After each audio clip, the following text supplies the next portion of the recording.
What's going on, guys? Welcome back to the Life of Lee, episode 19. How yous doing? What's going on? How yous feeling? How yous living? I don't really have any plans for this episode whatsoever. I could have done part 2 of the parkour episode, but I thought, fuck it. Just gonna sit, shoot the shit, see how yous are doing. Before I get too deep into the episode, the hoodie I'm wearing, grey crossover hoodie, available at fabactivewear.com. If you want to support companies that are interested in saving the planet, if you want to look good, if you want to save some money while you're doing it, if you want to support the podcast, if you want to support me, head over to fabactivewear.com, use the code LifeOfLee10, LifeOfLee10. Boom. Did you remember this time? I never know.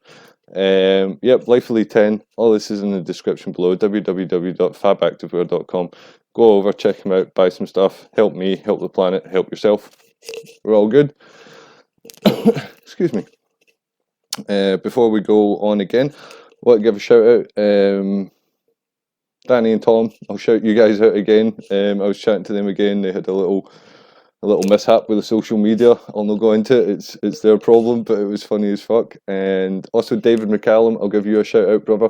You've been, from episode 1, you've been supporting me and hitting me up and saying that you're watching the show, and honestly, dude, go out and do it yourself. It's just do it, man. Like, you know what I mean? You've seen what I've done, and the effects of it have been incredible. Like, just the people that have reached out to me and the conversations I've ended up having, the people that I've connected with that would not have happened whatsoever if it wasn't for this podcast. And it is really like therapy in a way. You just sit down and open up for half an hour, and you get a really good insight into yourself, or I do anyway, and hopefully you would as well. So yeah, to those guys and anyone else that's a prolonged, consistent viewer, thanks for stopping by. If you're just new here, thanks for stopping by. And yeah, I can't believe we're on episode 19. Next one's episode 20. And I started this in February with I wanted to tell the story of like my DMT experiences, and through that I realised that I would have to tell stories about all of my experiences, really, to take me up to what led me to DMT, but also what it, not just DMT, like mushrooms and all psychedelics, really, in order to explain how they helped me, I believe I had to explain why I was fucked up already. And I don't feel like I'd done the origin story episode. I think it was like episode 3 or 2. Yeah, episode 2. And I've meant to do part 2 to that. I can't even remember where I finished off the story, but I've just not got around to it. And I've not really went too deep into just how fucked up I was, and the depression and the suicidal tendencies and the isolation and the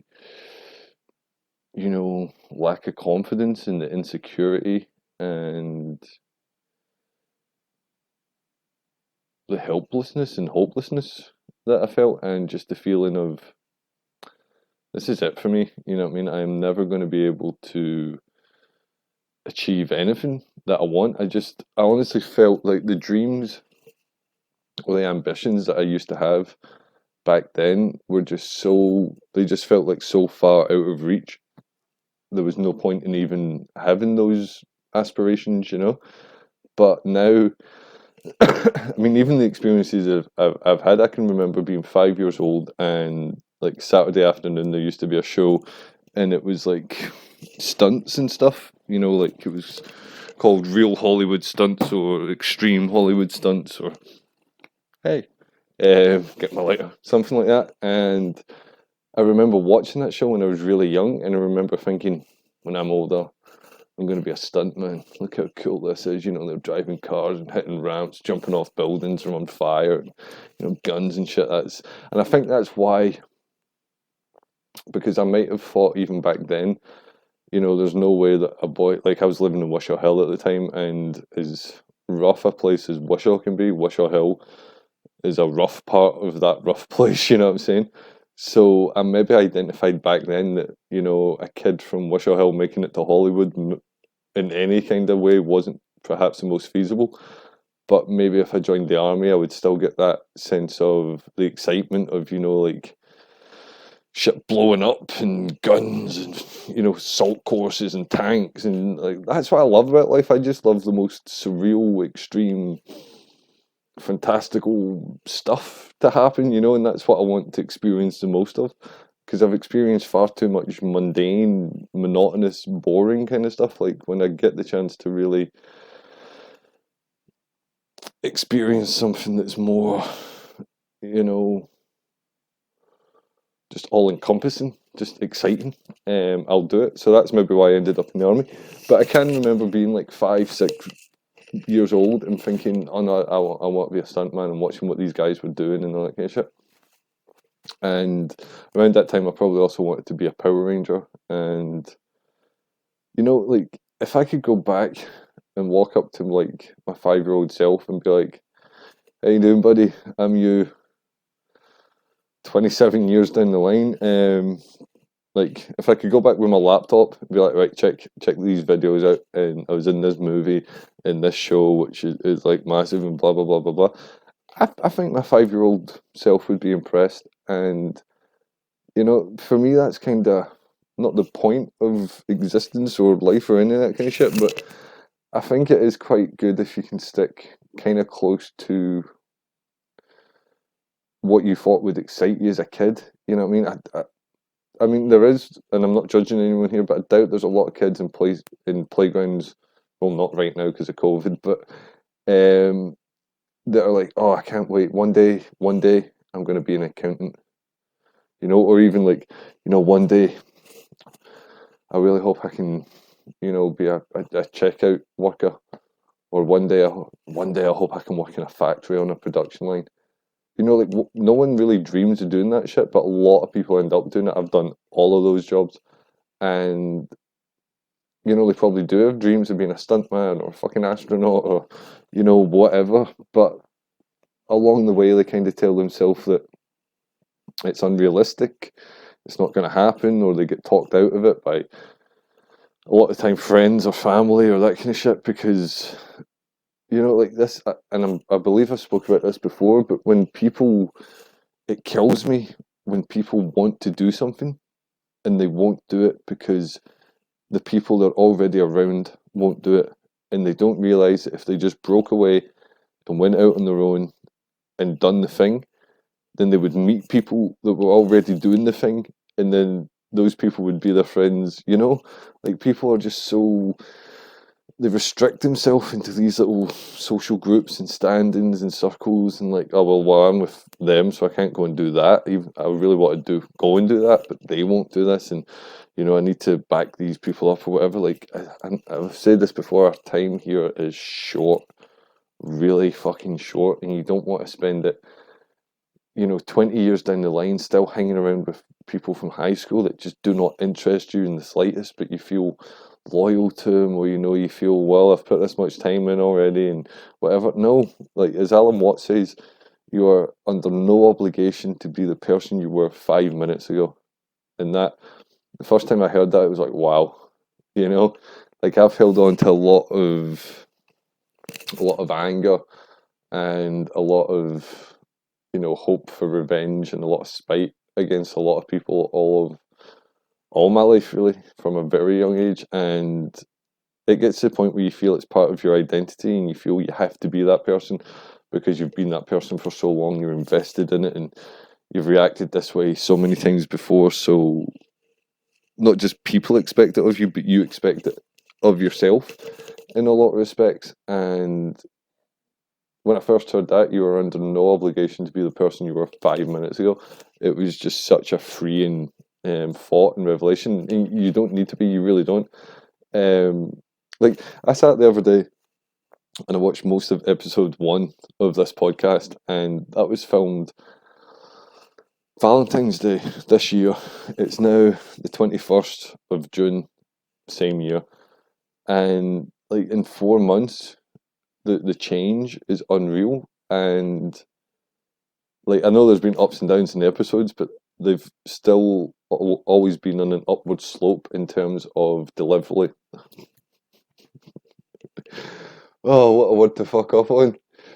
They've all been getting better in terms of delivery, and you know, and it's something that I try to be so conscious of, is cutting out the M's and the R's and the you knows, even though I just said and but you don't realize you're doing this until you watch yourself back. And that's why anybody that's ever thought about getting into the podcast game, but especially you, David, because I know you, I've worked in you in movies, I know that you're a very dedicated individual, I know you're a very interesting individual, and your voice deserves to be heard by other people that you don't know and wouldn't know you otherwise unless they met you through the podcast, which is where I'm at now.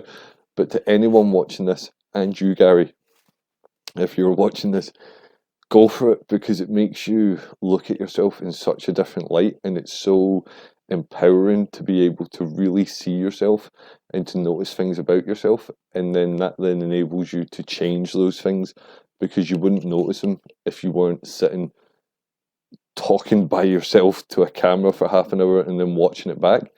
And it is hard. Like, I'd also like anybody because I get this sneaking suspicion, and it might just be paranoia, but I'm pretty sure there's a few people watching this that, with, shall we say, not malicious intent, but are watching it in a, oh, I look at this dick with his podcast again, let's watch this one and see what the fuck he's up to.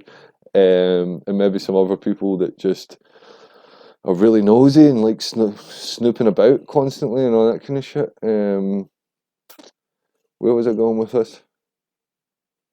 I don't know. But yeah, to the people that take the piss out of this and whatever, try it yourself. I'm not saying you need to upload it anywhere. I ain't saying you need to do a damn thing with it, but you try, pick a topic, or do it like this, just like freestyle it, and see how comfortable you are sitting for half an hour, keeping it light, keeping it, entertaining and no dead air and that kind of stuff, and talk. Just you talk for half an hour, and yeah, then come back and watch mine and see how it can be done. Anyways, so since this is just a rambly episode, I've had a good week. I've had a real good week, ladies and gentlemen, which is strange because I had a really bad week like 2 weeks ago. 2 seconds. Yeah, this job, like, originally I was a gardener. I was brought on as a gardener. Now, I'm not a gardener. I didn't really have any experience, but it's kind of straightforward.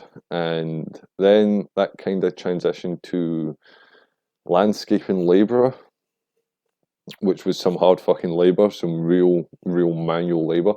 Then that kind of transitioned to landscaper. And then in the last like week and a half, that's now transitioned to like apprentice joiner in a way. Now, none of this is like, I ain't gone to college for any of this kind of shit, it's all very much on the job training. Some of my teachers better than others. But yeah, the last week and a half, I've been out with a kid, Danny, and he's a great dude. He's 23, he's like time served joiner, and he was working with like companies, but he was tired of getting treated like a number, so he's broke off, and now he's like subcontracting himself out in his own company kind of shit. And for 23, trying to get your head screwed on in that kind of way, hats off to you. I mean, I'm 33 now, like I'm 10 years older than the dude, and I didn't really understand what I wanted to do until I was like 25. And yeah, although I've had some success on it, I mean, it's like, this is having a trade. It's such a good thing, and having a trade this young and being completely qualified and being able to go out and quote your own work and that kind of shit. Like, this dude's made for life, I'd say, in a lot of respects. And it's something I'm jealous of, like, and I know there's other people that like might look at the stuff I've done and be like, but I'd love to do that. But it's hard to do this, it's really fucking sketchy to be an actor or even a free runner at times, or fucking 90% of the stuff I do is relatively unsustainable unless you're doing it at like the absolute highest level, which a lot of the time I am not. And it's also, you know, you're setting yourself up for a lot of heartbreak and a lot of things to just know. Because I mean, he's been telling me about like his original apprenticeship and like the shit pay and the shit stuff he had to do, and just being like the bottom rung of the ladder. And it's knowing that you're just going to plod through that for 4 years. If you can make it through that 4 years, if you can just keep showing up, then at the end of it, you'll get your card, certificate, whatever the fuck they give you, and that's you. You're qualified. You can go out into the world, and you know that is your thing. That's what you do now. But for me, the stuff I do, there's just no. I mean, there is kind of set paths towards the things I want to do, but the way I do things, it's a bit more, you know, I take the scenic route a lot of the time. But yeah, he's a great dude, and he teaches in a way where it just doesn't feel like teaching, you know. Like I'm just learning as I'm doing, and as I learn more, he's letting me do more, and it's not like something we're having big discussions on. It's just you'll let me do this. He sees that I've done that right. He'll let me do something else, you know. And don't get me wrong, I've fucked up a couple of times. I've fucked up quite big a couple of times, but we just fix it, you know. And like we've been building this summer house. We've been jumping between a couple of little jobs, but the summer house has been the main kind of thing, and it's just given me so many ideas. Like this is the first time I've ever, you know, had a helping hand in building a structure. You know, something that's going to sit on the earth for X amount of years from here on in, and it's a really empowering feeling, and you do get a lot of pride from turning up and there's a bundle of timber, a bundle of timber, a bundle of timber just lying in the ground. You get all the tools out, the saw, the big chop saw. You know, you've got your drills hooked in the belt. You've got some screws. You've got your measuring tapes and a couple of pencils. Well, I've still got a pen. I'm not at the kind of joiner level yet where I've got a pencil. You know, that's really it's a benchmark when you're becoming a joiner. If you've got that pencil behind your ear, you know. But yeah, it's just rolling up, and you've just got a bunch of shit lying on the ground. And then when you finish that day, you know, you've got a half of something here that almost looks like a maybe. And then the next day, it's like, oh yeah, this is coming together. This is going to be a. And then the third day, you're like, holy shit, this is a thing now, and it's not finished yet. But it's also gave me some ideas, and I don't want to say anything just yet because there's a lot of moving parts involved. But if I can pull this off, it's just going to make me just so much happier within myself, and it's going to make a lot of things so much easier and more accessible, and it's really going to feel like it's a massive leap forward in a lot of kind of ways. But yeah, I'll play it close to my chest on that one just now, and we'll see how it pans out. So I've been working. I've been feeling good every morning, waking up knowing right, I'm going out and doing this. We'll try and get this done today, or hope we get that done. And the lads are really coming together down there. Like there's there's kind of something of a thinning of the herd going on right now. Like 12 minutes, we'll kind of get a bit deep in psychological. Right, I work with a kid, quite a young kid, but he's just got such a weird chip on his shoulder. Like he's just such a bullshitting wee fucking snake. And his sound, like he's so good, he's so nice and just sound at certain times. And you think, this is a real good dude. And then he does some shit where you're just like, what the fuck? Like here's my thing, right? And this comes from extensive spiritual research since I was fucking 11, reading all kinds of books from all different faiths and cultures and, you know, opinions, and just taking a little bit from each one and trying to reach my own consensus, and also interacting with as many people as I have, because I've met so many people from just different places through free running and acting and the army and all the shit I do. And it's like not just 4 or 5 people, but like you go to a free running event and you meet like 300 people in a weekend and all this kind of shit.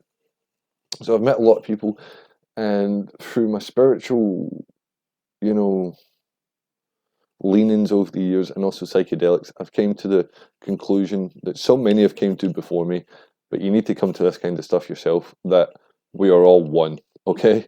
We're all the one person, we're all the one consciousness, we're all the one thing, that, as Bill Hicks said, we're just one consciousness experiencing itself subjectively. So with that in mind, whenever I meet someone else, I just think, okay, so you're you and I'm me, but you're also just me if I was you, and I'm also just you if you were me, you know? So whenever I meet someone, I always try and think, like, what would, from where I am now, what would make me become that person? Like, if I met someone that was really successful, really successful, and they just had natural charisma, and, they just seemed to be a good, like, role model or some kind of shit. If I met them, I'd think, right, so from where I am now, what would I need to change about myself? What experiences would I need to have? What would I need to go through to become a person more like that? Not that exact person, but that person from where I am now, if you know what I mean. And it works for positive things and negative things. And I've been trying to apply this to this kid that I work with, and I just can't do it because it's so far removed from, like, I just don't understand. I'll give you an example, right? We're working in this job building a summer house. Just down the street, there's a snack van. Pretty good snack van, fair to middling. And we go there most mornings. Now, we rolled up, I think it was like the second morning. We've jumped out. Me and Danny are unloading the timber. The other boy's like, right, I'm going to go down to the burger van. Convenient when we're unloading the timber. But anyway, so he fucks off. He comes walking back up. He's got a bit of a face on him. Well, what's up, man? He's like, fucking hell. Fucking, just charge me £3 for a fucking rolling sausage. £3 for one fucking rolling sausage. That's fucking shocking behaviour. That's put me in the right fucking mood. And all this kind of shit. I'm saying, like, fuck, I've only got a tenner on me. And usually if, like, we're stopping or if there's a burger van close, I'll get 2 rolls and sausage in the morning just to keep me going. And I was like, ah, shit, £3 a pop? I want to get some other stuff, right? I'm not paying £6 in the morning for my breakfast. Like, fuck that. So I was, like, doing mathematics in my head, right? I still need to buy this and blah, blah, blah. So I'll just get one. So half an hour later, I take a walk up to the burger van. I was like, rolling sausage, please. She's at 170. Alright, cool. Gave her the 170. I'm like, why would he lie about that? You know?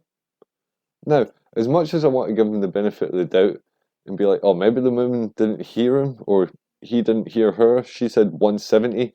He somehow heard that as £3. Maybe there was some kind of mistake. But listening to the amount of shit this guy talks on the regular anyway, it's like, no, he 100% lied about that for some reason. And I just don't know why.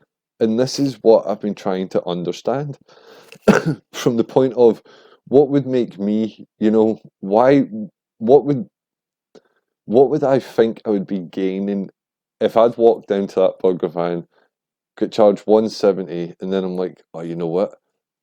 I'm going to tell the lads that I get charged £3 for this rolling sausage just to see the outrage on their face, and maybe it will bring us closer together as a workforce. Like, what? And I stand and I think about this so much. I'm like, why though? Like, does he want to give the impression that he's some, like, big spender? Like, oh, they tried to charge me £3 for a rolling sausage, and you know what? I paid it, and it didn't make a dent in my finances. Like, what the fuck? Like, it can't be for attention, you know? Or maybe it is, but yeah. So, as much as the work's been good, there's just been crazy little interactions like this that honestly just I ponder upon, and I try and see myself in the situation, and I try and think, what would make me talk that kind of shit? And I just can't, like, come to a conclusion in my mind unless, like, he thinks he's being funny or that kind of shit. But I went down like 20 minutes, like, I would have assumed that he would have thought we would have went there as well, and we might even have got a roll and sausage. Like, he's been with me a couple of times in the morning. He knows I get rolls and sausage in the morning. Maybe he was trying to put me off him for some reason, but why? You know, it just keeps leading back to the why. And then this has been going on for a while now, but I had like someone that I used to know, somebody hit me up, and it's like, why? Why? Like, there's a couple of reasons it could be why, and I would just like to know what one of those reasons it is, because it saves me if I just know, if people are just honest with each other and say, oh hey, blah blah blah, blah blah blah, blah blah blah, then I can say, oh cool, blah blah blah blah blah blah blah blah blah, and then we all know where we are. But when people hit you up and it's just like, it's kind of games, and you think, do they want something? Do they want something else? Do they want nothing? Is something happening? Is nothing happening? Why is this happening? And you ask, and then you just get like vague replies and shit, and it's like, why? You know, like this Danny kid, he kind of impressed me a wee bit, because on like the first day, he was like, I mean, I only took this job because like at the interview, I told Jason that I didn't want any stress, and if there was any stress, I would just go. Because I mean, he's qualified; he can do that. He can go and get work anywhere. And I'm like, yeah, that's exactly how everybody should be. Have a level of respect, and if people aren't meeting it, you move the fuck on. You know, as I always say, there's 7.8 billion people alive right now. You're here for 80 years. You ain't going to meet everybody. You know, you don't need to hang on to people that aren't 100% who you want in your life. You don't. You're as well, rather than hanging around with people that are fucking below you or bring you down, or just you have nothing in common with and aren't supportive of the things you want to do, instead of putting time in with them just because you feel you have to, or you feel you have some connection, either go and find new people or spend time by yourself. Either of those two options will make you much happier than hanging around with people that you've, you know, are past their sell by date, or your connection is past its sell by date. And it happens all the time. Like, we grow, you know, or we should be growing anyway. So it's okay to branch off. It's okay to do new things. It's okay to like just start your entire life all over again if you choose. Like, it is always an option. If you're unhappy with this, that, or the other thing, change it. If that doesn't work, change yourself. I don't know. I don't know. But none of us fucking know. I mean, how long have we been here? There's like 50,000 years of recorded history, I think, something like that, like recorded history. And no one, I feel, has given us a definitive answer. If you take little bits and pieces from all the religions, you kind of get a blueprint of how you could live in a better way. If you take psychedelics, it gives you a really